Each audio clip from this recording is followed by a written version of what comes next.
Olá pessoal, como vamos? Tudo bem? Hoje a gente vai falar a respeito de antibiótico profilaxia, que é os princípios do uso dessa modalidade, né, do uso do antimicrobiano no paciente cirúrgico. Eu queria agradecer aí a contribuição dessa aula do professor Pedro Nogueira. O professor Pedro é especialista em medicina interna, em medicina intensiva, trabalha no Hospital Felício Roxo e no Hospital da Faculdade de Ciências Médicas. E com base aí na parceria dele, nós vamos apresentar essa aula. O uso do antibiótico, se a gente vê aí no final do século XIX, onde iniciou a época da cirurgia, na verdade, a partir do início da anestesia, a segunda grande revolução da medicina foi o uso do antibiótico. Foi a descoberta da penicilina, que se mostrou eficaz no combate às infecções bacterianas. Foi possível o tratamento das infecções pós-operatórias, dentre outras várias. Mas a gente vê que a infecção operatória tem uma importância muito grande no tratamento geral das infecções hospitalares. A partir de certo momento, conhecendo os micro-organismos, desenvolvimento de outros tipos de antimicrobianos, imaginou-se a possibilidade de não só tratar, mas evitar as infecções pós-operatórias. Quem sabe ministrar os antibióticos antes das infecções acontecerem? Esse é o princípio básico da antibiótico profilaxia, ou seja, utilizar o antibiótico antes das infecções acontecerem. Mas, ao mesmo tempo, a gente sabe que, se fosse assim, tomaríamos antibiótico diariamente para não termos infecção. Então, a antibiótico profilaxia é muito importante, mas tem seus princípios.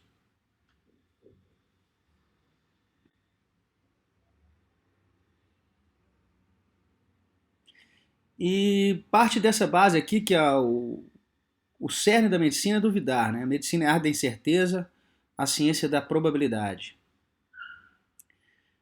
A medicina, do latim, ela vem o saber o melhor caminho, tratar, curar. E isso é muito atual no sentido de que é o melhor caminho para o paciente, não para o nosso conforto. E vindo que é uma arte de incerteza, a gente deve sempre buscar as melhores evidências. A gente sempre deve buscar as melhores probabilidades. Isso é muito atual hoje, a gente vivendo nessa epidemia que a gente pouco teve tempo de estudos científicos suficientes. Será que a gente deve usar drogas incertas, com desfechos incertos? Lembrar, a gente sempre deve buscar o melhor caminho para o paciente. E nós vamos falar aqui então sobre a relevância, já começamos sobre a relevância desse tema. O que é essa reinfecção do sítio cirúrgico? Como a gente pode prevenir essas infecções? E a antibiótico profilaxia propriamente dita? Seus conceitos, objetivos, a epidemiologia, principalmente quando a gente deve indicar. É sempre quando é que tem riscos e desvantagens maiores do que benefícios e vantagens e o contrário. Quais são os critérios para a escolha e como usar, né? E por aí vai. E quais as evidências que a gente tem no assunto.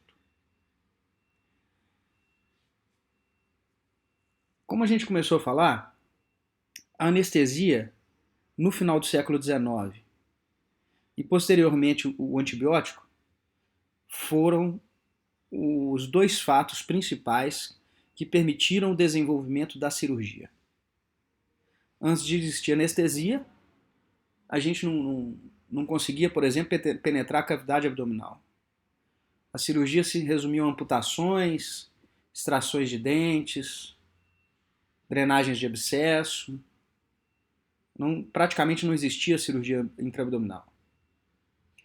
E o antibiótico e o conhecimento dos micro-organismos, dos conceitos de antisepsia, dos antimicrobianos, foram o que permitiu o desenvolvimento da cirurgia como que a gente vê hoje. Isso é uma coisa relativamente recente, parte do final do século XIX. Para quem tiver interesse, vale a pena muito ler um livro que se chama O Século dos Cirurgiões. Tem à venda na Amazon, pelo menos em inglês, mas é muito interessante, vale a pena. Trata exatamente sobre o desenvolvimento da cirurgia nos seus primórdios. Entretanto, com o advento dos antimicrobianos, com o uso discriminado principalmente dos antimicrobianos,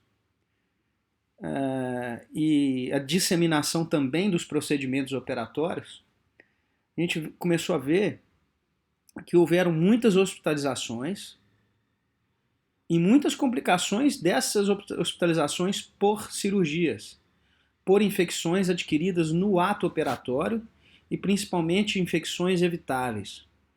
Vejam que em 2008, nesse artigo do Colégio Brasileiro de Cirurgiões, mostra que 234 milhões de operações foram realizadas no mundo, uma em cada 25 pessoas vivas, mas 75% delas nos países desenvolvidos, que tem 30% da população. Tem alguma coisa errada. 2 milhões de pacientes morreram decorrente desses procedimentos. 7 milhões apresentaram complicações, sendo que 50% delas são consideradas evitáveis. Além disso, a cada 300 pacientes admitidos no hospital, um morre. E destes, 50% são cirúrgicos com mortes evitáveis. Por isso, há uma campanha hoje que se chama Cirurgia Segura Salva Vida, para que a gente tenha procedimentos, alguns dos quais a gente até já falou, mas que diminuam essas cifras enormes e vergonhosas. E até o ano que nós estamos, já objetivou-se lá em 2008 uma redução nas taxas de infecção em 20%, caindo uma queda de mortalidade. E a gente tem que pensar que a infecção hospitalar ainda é muito importante. A gente conversou sobre isso, sobre, por exemplo, uma técnica correta na sondagem vesical para evitar uma infecção pós-operatória do sistema urinário. Mas a infecção do sítio cirúrgico, ela é evitável, a princípio, produz mortalidade, complicações e alto custo no tratamento. Sendo que essa infecção adquirida na cirurgia é a infecção hospitalar mais comum, sendo 38% de todas as infecções nos pacientes cirúrgicos, ou seja, aquela infecção adquirida no ato operatório. Isso implica numa permanência hospitalar de 10 a 15 dias maior, em aumento de 5 vezes de rehospitalização, aumento da necessidade de terapia intensiva, duplicando a taxa de mortalidade do procedimento, ou seja, aquele procedimento que não houvesse infecção teria menos mortalidade. E, na questão de custo, sempre a gente tem os Estados Unidos como referência, eles calculam com 10 bilhões de dólares. Então é algo que a gente tem que sempre trabalhar, nunca esquecer. Então por isso que a gente, lá nas aulas de cirurgia ambulatorial, desde a técnica operatória do ano passado, a gente enfatiza tanto a correta lavagem das mãos, a correta antisepsia, correta limpeza da sala, os corretos cuidados com os fatores do ambiente, do cirurgião, do paciente, para que a gente consiga minimizar isso ao máximo.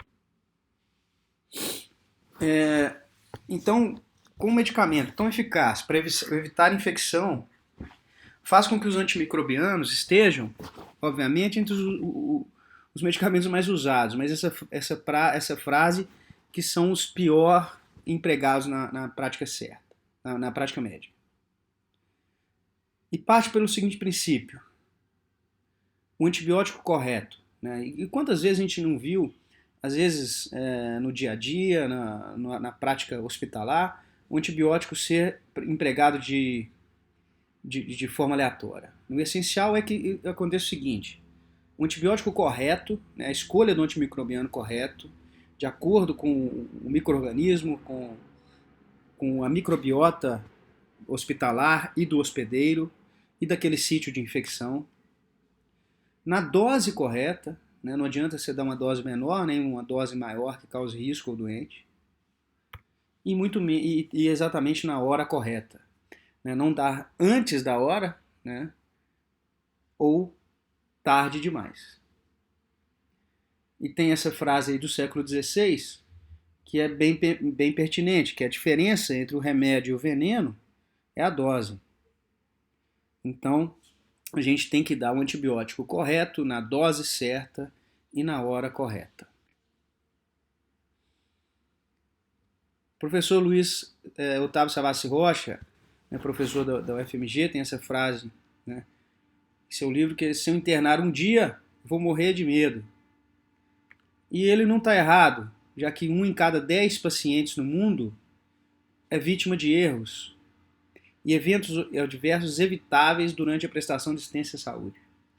Acho que a gente está numa época, no curso nosso, que a gente tem que sempre lembrar isso e nunca esquecer.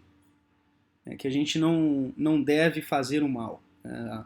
O princípio da terapêutica, um dos princípios essenciais, é que ela não deve ser a terapêutica, né? O Dr. Antônio Sérgio mesmo falava, a cirurgia não pode ser maior que a doença. Então a gente tem que sempre estar ciente dos riscos de cada passo terapêutico que a gente tem. E se a gente pensar o seguinte, como atividade de risco, por exemplo, andar de avião, ter uma usina nuclear na sua cidade, é arriscado. É considerado um procedimento ultra seguro, já que há um óbito a cada 100 mil eventos. Pular de bungee jumping, trabalhar em construção civil, dirigir caminhão nas estradas, automóvel, trabalhar em plataforma de petróleo é considerado seguro. Alpinismo é considerado uma atividade altamente perigosa, já que tem mais de um óbito a cada 1000 contatos para que haja para que haja cada fatalidade. Mas o que está nessa faixa também? Ser internado. Então a gente tem que estar ciente disso e tomar as ações necessárias para que isso seja o menor possível. Bom, e o que se observa é que na nossa realidade há uma grande distância e a gente tem que trabalhar para reduzir essa distância entre o que a gente quer na assistência médica como resultado e realmente os resultados que a gente tem. E voltando aos antibióticos e a profilaxia antibiótica, onde que a gente está? Vocês lembram muito bem do estudo Acerto, do estudo ERAS? Essas medidas foram se desenvolvendo durante os anos, durante as décadas. Nos primórdios da operação, era um orgulho do cirurgião, aquele cirurgião mais habilidoso, melhor, era aquele que tinha um avental mais sujo, não se usava luva, olha lá a máscara. A partir do momento que se descobriu a presença dos antibióticos, se acreditava que as infecções se transmitiram pelo ar, ou humores, como se dizia. Volto a falar, vale a pena ler o livro lá do Século dos Cirurgiões. E isso foi se desenvolvendo durante o século passado, né? Durante o século XX. Desenvolvimento de antissépticos, depois desenvolvimento de luvas de borrachas pelo Halsted. E essas medidas hoje são compiladas e a gente pode ter as devidas importâncias. Por exemplo, administração de antimicrobiano profilático, que é o que a gente está conversando hoje. Uma vigilância da infecção do sítio cirúrgico. A gente lá no hospital, algumas cirurgias que são vigiadas pelo Serviço de Controle de Infecção Hospitalar? Como assim? Todos os pacientes operados naquela operação, por exemplo, colestectomia laparoscópica, todos os pacientes, a equipe de infecção hospitalar entra em contato com esse paciente uma semana depois, por exemplo, da operação e pergunta ao paciente, além do próprio controle do médico, se houve episódios de infecção associados àquela operação. Então, o próprio serviço tem que fazer uma vigilância. O controle da glicose, da glicemia, a gente viu que a diabetes é fator de alto risco para a infecção. Manter o paciente em normotermia durante o período pré-operatório. Realizar a tricotomia, como a gente viu, sem lâminas e no pré-operatório imediato, com o tricótomo. Usar antissépticos na pele, como a gente faz lá na cirurgia ambulatorial. Fazer a antisepsia adequada da cirúrgica das mãos e antebraços da equipe. Utilizar os capotes cirúrgicos, principalmente quando são indicados em cirurgias hospitalares. Minimizar o tráfego dentro da sala de operação. Isso muitas vezes, por exemplo, é uma norma da diretoria técnica de alguns hospitais. O familiar ele não vai assistir a operação, mesmo o médico, na maioria das vezes. Por quê? Para minimizar a chance de haver infecção do sítio operatório. A correta ventilação das salas cirúrgicas, a limpeza do ambiente, a correta esterilização e a certificação dessa esterilização, além dos cuidados pré- e pós-operatórios com infecção, e orientar o seu paciente a respeito dos cuidados que ele vai ter com infecção pós-operatória. São passos que a gente sabe, que a gente já viu, simples, entre aspas, mas que fazem todas as diferenças. Inclusive isso está no protocolo daquilo que a gente já conversou sobre lista de verificação, um checklist da cirurgia segura. O antibiótico profilático foi administrado no horário correto, como a gente vai ver? Com relação às infecções do sítio operatório, elas variam de acordo com o tipo de cirurgia também. Se é uma cirurgia limpa, o local operatório sem sinal de inflamação, sem manipulação do trato gastrointestinal, do trato geniturinário, do trato respiratório, infecção de 1,5% a 2,5%, por exemplo. Cirurgia cardíaca, herniorrafia, hernioplastia, tireoide, plástica, potencialmente contaminadas.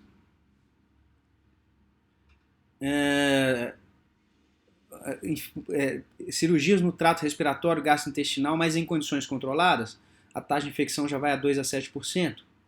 Cirurgias contaminadas, por exemplo, como apendicite aguda, colecistite aguda, vão a 7 a 15%. E aquela cirurgia infectada, que há uma infecção, por exemplo, uma peritonite, uma laparotomia vítima de projeto de arma de fogo com perfuração intestinal, por exemplo, uma apendicite com peritonite difusa purulenta, a taxa de infecção é bem maior. E a gente tem que conhecer também a flora causadora da infecção. E a gente vai observar que os germes cutâneos do tipo Staphylococcus aureus, Staphylococcus epidermidis, estão presentes na maioria delas, além das bactérias típicas de cada local. E muitas vezes vão ser essas bactérias da pele que vão causar a infecção do sítio cirúrgico. E de acordo então com o tipo de operação, um tipo de bactéria de cada sítio, vai se escolher o tipo de antibiótico que pode ser usado para prevenção da infecção. E como a gente conversou no começo, antibiótico profilaxia é você administrar um antibiótico ao paciente antes da infecção, mas antes da contaminação ter ocorrido. Ou seja, se eu sei que eu vou operar uma coisa, eu quero evitar infecção naquele local, eu vou tratar de acordo com a contaminação da cirurgia, de acordo com a microbiota daquele local, também a microbiota residente no hospital, antes de haver infecção. Desta forma, não é um tratamento de uma infecção, é uma prevenção, com o objetivo de erradicar ou retardar o crescimento bacteriano, o crescimento de micro-organismos, diminuindo assim a taxa ou evitando a taxa de infecção cirúrgica. E uma coisa muito importante, que jamais um antibiótico substitui a técnica cirúrgica adequada. e a gente fala aí de técnicas de antisepsia, de desinfecção, de preparo do material instrumental e da equipe operatória e do paciente, mas também de bons cuidados na manipulação dos tecidos. Isso é fundamental. O antibiótico profilático acrescenta a isso. A gente tem que lembrar que vários são os mecanismos de apresentação clínica da infecção. Por exemplo, basta ser susceptível à infecção? Basta ter a bactéria? Basta operar o intestino para ter infecção pós-operatória? Não. Não quer dizer que eu vou ter uma contaminação de uma bactéria, 2, 100 na ferida e vai haver infecção. Então tem que ter uma quantidade de bactérias, uma quantidade de uma bactéria patogênica num paciente suscetível. Dessa forma, o crescimento bacteriano e a própria destituição, a mudança na microbiota residente são pré-requisitos para o desenvolvimento dessa infecção, assim como o tipo de micro-organismo, além das toxinas produzidas por ele. Além disso, vários patógenos são mais virulentos que os outros. Por exemplo, a Klebsiella encapsulada, Streptococcus pneumoniae encapsulada, endotoxinas das bactérias gram-negativas Pseudomonas, Acinetobacter, exotoxinas dos Streptococcus, o biofilme formado pelo Staphylococcus aureus e Staphylococcus epidermidis, acabam contribuindo para a resistência dos antibióticos. São mecanismos de resistência desses micro-organismos.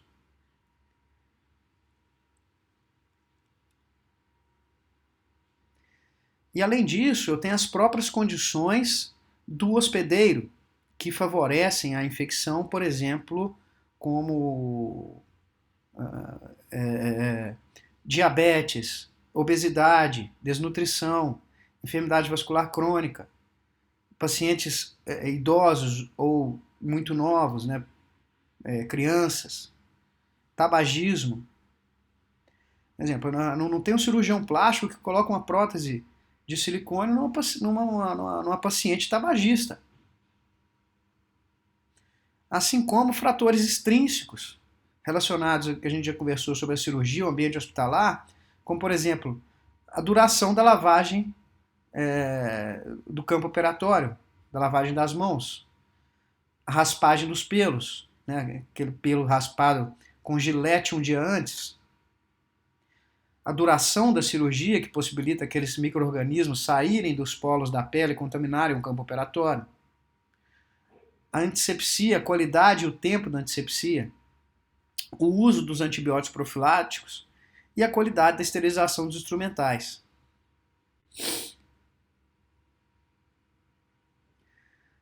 Sendo assim, quando que a gente deve indicar uma antibiótico profilaxia? Obviamente, quando ela for eficiente, quando ela for eficaz. Quando você tiver um alto risco de infecção, né, que compensa os riscos do antibiótico profilático, ou quando as consequências seriam desastrosas de uma infecção num paciente altamente suscetível à infecção, por exemplo, mesmo numa operação de risco pequeno. Ou seja, cirurgias contaminadas, cirurgias potencialmente contaminadas e cirurgias limpas, mas de grande porte, ou com uso de prótese, realizadas em situação de emergência, ou mesmo no paciente de alto risco, tá certo?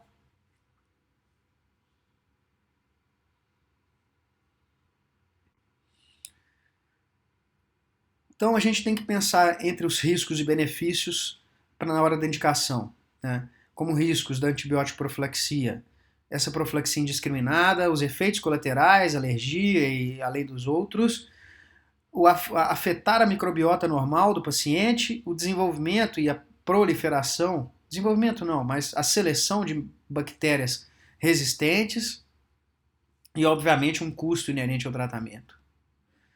Além disso, os benefícios, né, evitar a mortalidade da infecção, diminuir o tempo de internação e acaba aumentando complicações não infecciosas no momento, no sentido de que o paciente com infecção tem maior chance de outros tipos de complicações. E também a menor seleção bacteriana no sentido de não desenvolvimento das bactérias patogênicas. E dessa forma, foi desenvolvido, por exemplo, esse guideline, em que várias entidades relacionadas ao controle de infecção produziam esse antibiótico. A gente vai lembrar lá da farmacologia, né, que é a farmacocinética, por exemplo, do antibiótico, que é exatamente a atuação do antimicrobiano no interior do organismo, a partir desses parâmetros de velocidade de absorção, distribuição e eliminação da droga, dos seus metabólitos, né, distribuição, eliminação, seu metabolismo, sua excreção. De acordo com isso, a gente vai ter a concentração no local de infecção e a concentração inibitória mínima do patógeno, né, que é aquela mínima concentração plasmática que vai inibir a proliferação e desenvolvimento do patógeno, ou mesmo não permitir a sua sobrevivência.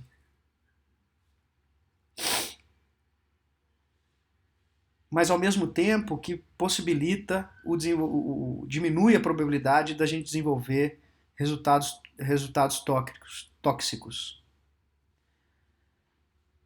E sempre que a gente administra o antimicrobiano, a gente tem a concentração sérica máxima, né, vocês lembram bem que a medicação ela é absorvida e ela atinge uma concentração máxima no soro. Depois que ela então vai atingir essa concentração máxima, ela vai se distribuir nos tecidos, é eliminada, é metabolizada, essa concentração vai diminuindo até que a droga não existe mais. E essa concentração atinge um pico e ela atinge um período de metabolização e de excreção, que é a meia-vida do antimicrobiano, que é esse tempo necessário para que essa concentração sérica máxima alcançada com uma dose padrão se reduza à metade. Isso é usado, por exemplo, para a necessidade ou não de repicar esse antibiótico. E quando a gente for escolher a dose a droga antibiótica, a gente deve ter alguns preceitos. Preferencialmente uma droga única. Uma droga que tenha disponibilidade preferencialmente pela via endovenosa, que tenha uma meia-vida prolongada, que dure o máximo possível, ou seja, pelo menos o tempo da operação, e uma boa penetração nos tecidos que vão ser operados. Que devem ter uma farmacodinâmica tal, com níveis no tecido adequados e que sejam preferencialmente bactericidas, e com espectro de ação com eficácia direcionada ao sítio e ao hospedeiro. Uma exceção importante é aquele paciente com internação prolongada. Por exemplo, não é nada de infecção pós-operatória, mas aquele paciente que adquire pneumonia após aí uma semana, 2 semanas no hospital, é possível que essa pneumonia seja nosocomial e o antibiótico tem que ser outro, considerando a flora do hospital. Deve ter mínimos efeitos colaterais e o menor impacto, tanto na flora do hospedeiro quanto na flora hospitalar. Com base nessas características, a primeira escolha da maioria das cirurgias são as cefalosporinas de primeira geração. E a droga de primeira escolha é a cefazolina, na dose de 1 grama, a princípio de 6 em 6 horas para o seu tratamento, para o uso de tratamento. Ela tem uma meia-vida razoável, tem um custo baixo efeito colateral e cobre os micro-organismos necessários. Mas o paciente alérgico, por exemplo, pode utilizar clinda ou vancomicina. E o paciente colonizado, por exemplo, no MRSA, né, o Staphylococcus aureus multiresistente, o uso de vancomicina é indicado. Então a gente vê que a cefazolina, procedimento gastroduodenal, trato biliar, intestino delgado, apendicectomia, as cefalosporinas estão presentes. Como alternativa, no caso de alergia, por exemplo, a clindamicina, E a gente vê uma coisa interessante aqui, com nível A de evidência, tá, gente? Os procedimentos laparoscópicos eletivos de baixo risco não há necessidade de antibiótico.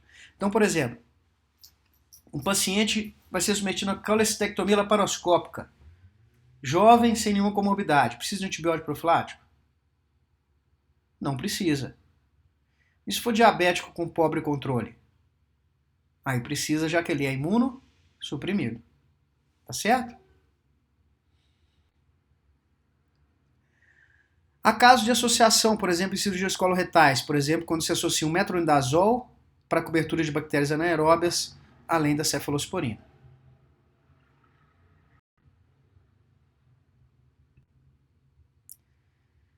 E a gente vê aqui, com base na minha vida da droga, a necessidade de repetição da dose. Então, se eu uso a cefazolina num paciente, 2 gramas ou 3 gramas naquele paciente acima de 120 quilos, e a cirurgia durou mais de 4 horas da dose inicial, eu vou repicar essa dose. A clindamicina a cada 6 horas, o metronidazol não é necessário. Assim como a vancomicina também não é necessário repique.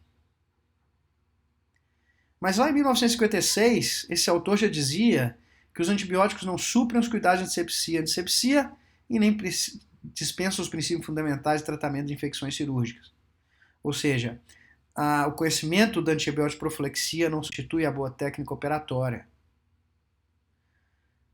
Quando começar um antibiótico, partindo do princípio de não começar muito cedo nem muito tarde, esses níveis tissulares no local da incisão, no local da operação, devem ser os máximos quando for feita a incisão. Dessa forma, deve ser dado entre 60 minutos, antes de 60 minutos da operação. Há trabalhos que falam entre 60 e 30 minutos, mas a princípio antes de 60 minutos. Depois que incisou, não há necessidade. 1 hora antes, 2 horas antes, também não há necessidade. Então, deve ser dado antibiótico antes de 60 minutos da incisão. E é um grau de evidência A, segundo esse estudo, de que para prevenir infecções do sítio operatório, deve-se infundir o antibiótico dentro de 1 hora antes da incisão. Há estudos que mostram que as fluoroquinolonas e a vancomicina, a infusão entre 1 e 2 horas antes da incisão, então tem que ficar atento a esse caso. Com relação ao peso, a cefazolina de 1 a 2 gramas, normalmente se utiliza 2 gramas no paciente de 80 a 120 quilos, 3 gramas no paciente mais de 120 quilos. Com o paciente acima de 75 quilos, uso de 1 grama de vancomicina. Até 75 quilos o paciente com 1 grama de medicina, os pacientes pediátricos e maiores de 75 quilos, 15 mg por quilo com uma dose máxima de 1,5 grama.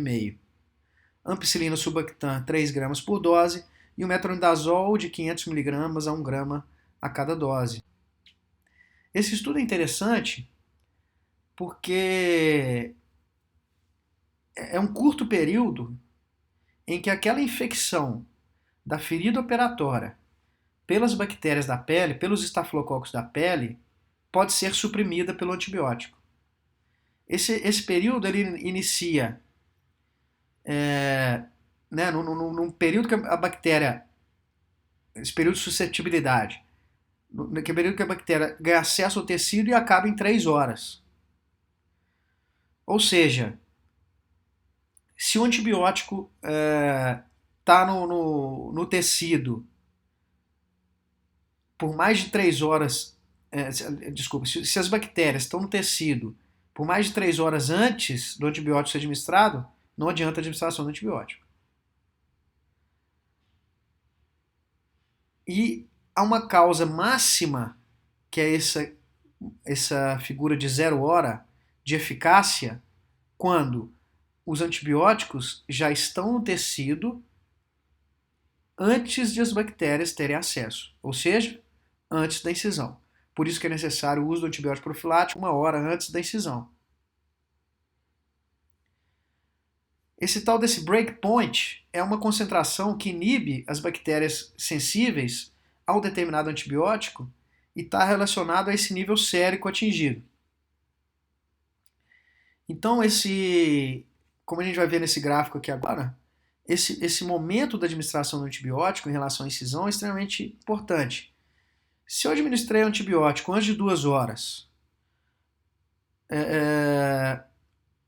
ou após 1 hora do início da operação, não há eficácia no controle da infecção adequada. Bom, eu utilizei então 1 hora antes da cirurgia, certo? 40 minutos, 50 minutos antes da incisão. E quando é que eu vou parar? Eu vou repicar durante a cirurgia, se um tempo cirúrgico elevado, se o paciente perdeu muito sangue, ou houve muita hemodiluição, né? muito uso de soro fisiológico, por exemplo.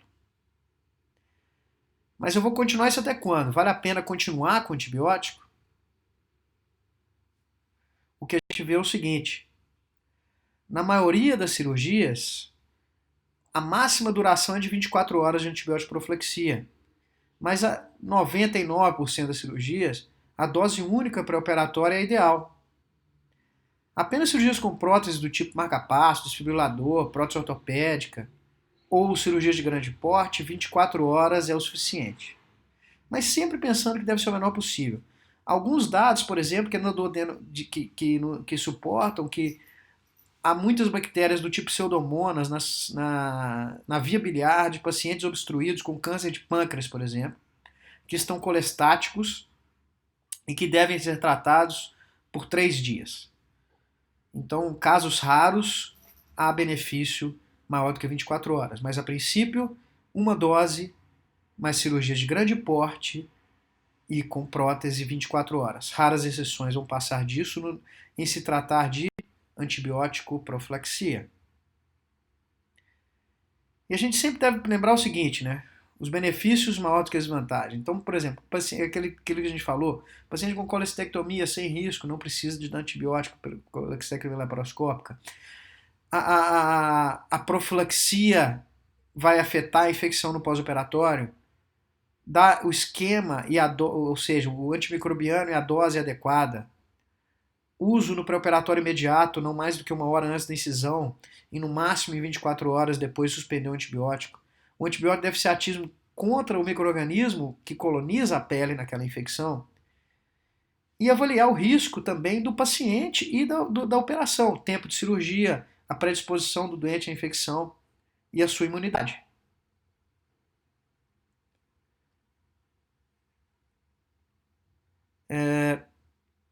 E há questões, por exemplo, que a gente não deve repicar essa dose depois que fechou a incisão, né, mesmo que o paciente está lá anestesiado, mesmo se o paciente usa dreno.